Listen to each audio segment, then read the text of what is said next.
जय माता दी दोस्तों, हर हर महादेव। स्वागत है आपका हमारी YouTube चैनल अभव्या वर्ल्ड में। दोस्तों, आप सभी को हमारी तरफ से हरितालिका तीज की हार्दिक शुभकामनाएं। आज की इस वीडियो में हम आपके लिए हरितालिका तीज की व्रत कथा लेकर आए हैं। एक बार भगवान शिव ने माता पार्वती को उनके पूर्व जन्म का स्मरण कराने के उद्देश्य से इस व्रत के महात्म्य की कथा कही थी। भोले शंकर बोले, हे गौरी, पर्वतराज हिमालय पर स्थित गंगा के तट पर तुमने अपनी बाल्यावस्था में 12 वर्षों तक अधोमुखी होकर घोर तप किया था। इतनी अवधि तुमने अन्न न खाकर पेड़ों के सूखे पत्ते चबाकर व्यतीत किए। माघ की विकराल शीतलता में तुमने निरंतर जल में प्रवेश करके तप किया। वैशाख की जला देने वाली गर्मी में तुमने पंचाग्नि से शरीर को तपाया। श्रावण की मूसलाधार वर्षा में खुले आसमान के नीचे बिना अन्न जल ग्रहण किए तुमने समय व्यतीत किया। तुम्हारे पिता तुम्हारी कष्ट साध्य तपस्या को देखकर बहुत दुखी होते थे। उन्हें बड़ा क्लेश होता था। तब एक दिन तुम्हारी तपस्या तथा पिता के क्लेश को देखकर नारद जी तुम्हारे घर पधारे। तुम्हारे पिता ने हृदय से अतिथि सत्कार करके उनके आने का कारण पूछा। नारद जी ने कहा, गिरिराज, मैं भगवान विष्णु के भेजने पर यहाँ उपस्थित हुआ हूँ। आपकी कन्या ने बड़ा कठोर तप किया है। इससे प्रसन्न होकर वे आपकी सुपुत्री से विवाह करना चाहते हैं। इस संदर्भ में आपकी राय जानना चाहता हूँ। नारद जी की बात सुनकर गिरिराज गदगद हो उठे।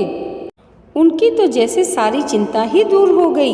प्रसन्नचित होकर वे बोले, श्रीमान, यदि स्वयं विष्णु मेरी कन्या का वरण करना चाहते हैं तो भला मुझे क्या आपत्ति हो सकती है। वे तो साक्षात ब्रह्मा हैं। हे महर्षि, यह तो हर पिता की इच्छा होती है कि उसकी पुत्री सुख संपदा से युक्त पति के घर की लक्ष्मी बने।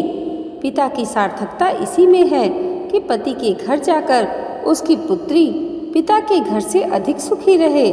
तुम्हारे पिता की स्वीकृति पाकर नारद जी विष्णु जी के पास गए और उनसे तुम्हारे ब्याह के निश्चित होने का समाचार सुनाया। मगर इस विवाह संबंध की बात जब तुम्हारे कानों में पड़ी तो तुम्हारे दुख का ठिकाना न रहा। तुम्हारी एक सखी ने तुम्हारी इस मानसिक दशा को समझ लिया और उसने तुमसे इस विक्षिप्तता का कारण जानना चाहा। तब तुमने बताया, मैंने सच्चे हृदय से भगवान शिव शंकर का वरण किया है, किंतु मेरे पिता ने मेरा विवाह विष्णु जी से निश्चित कर दिया है। मैं विचित्र धन संकट में हूँ। अब क्या करूँ? प्राण छोड़ देने के अतिरिक्त अब कोई भी उपाय शेष नहीं बचा है। तुम्हारी सखी बड़ी ही समझदार और सूझबूझ वाली थी। उसने कहा, सखी, प्राण त्यागने का इसमें कारण ही क्या है? संकट के मौके पर धैर्य से काम लेना चाहिए।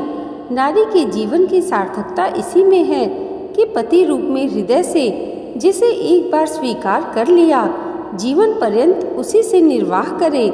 सच्ची आस्था और एक निष्ठा के समक्ष तो ईश्वर को भी समर्पण करना पड़ता है।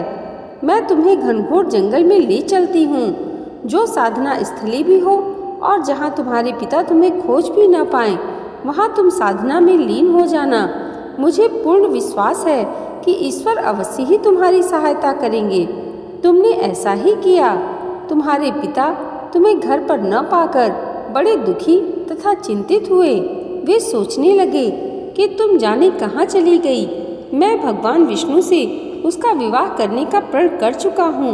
यदि भगवान विष्णु बारात लेकर आ गए और कन्या घर पर न हुई तो बड़ा अपमान होगा। मैं तो कहीं मुंह दिखाने की योग्य भी नहीं रहूँगा। यही सब सोचकर गिरिराज ने जोर शोर से तुम्हारी खोज शुरू करवा दी। इधर तुम्हारी खोज होती रही और उधर तुम अपनी सखी के साथ नदी के तट पर एक गुफा में मेरी आराधना में लीन थी। भाद्रपद शुक्ल तृतीया को हस्त नक्षत्र था। उस दिन तुमने रेत के शिवलिंग का निर्माण करके व्रत किया। रात भर मेरी स्तुति के गीत गाती रही। तुम्हारी इस कष्ट साध्य तपस्या के प्रभाव से मेरा आसन डोलने लगा। मेरी समाधि टूट गई। मैं तुरंत तुम्हारे समक्ष जा पहुंचा और तुम्हारी तपस्या से प्रसन्न होकर तुमसे वर मांगने के लिए कहा। तब अपनी तपस्या के फलस्वरूप मुझे अपने समक्ष पाकर तुमने कहा, मैं हृदय से आपको पति के रूप में वर्ण कर चुकी हूँ। यदि आप सचमुच मेरी तपस्या से प्रसन्न होकर आप यहाँ पधारे हैं तो मुझे अपनी अर्धांगिनी के रूप में स्वीकार कर लीजिए। तब मैं तथास्तु कहकर कैलाश पर्वत पर लौट आया। प्रातः होते ही तुमने पूजा की समस्त सामग्री को नदी में प्रवाहित करके अपनी सहेली सहित व्रत का पारण किया।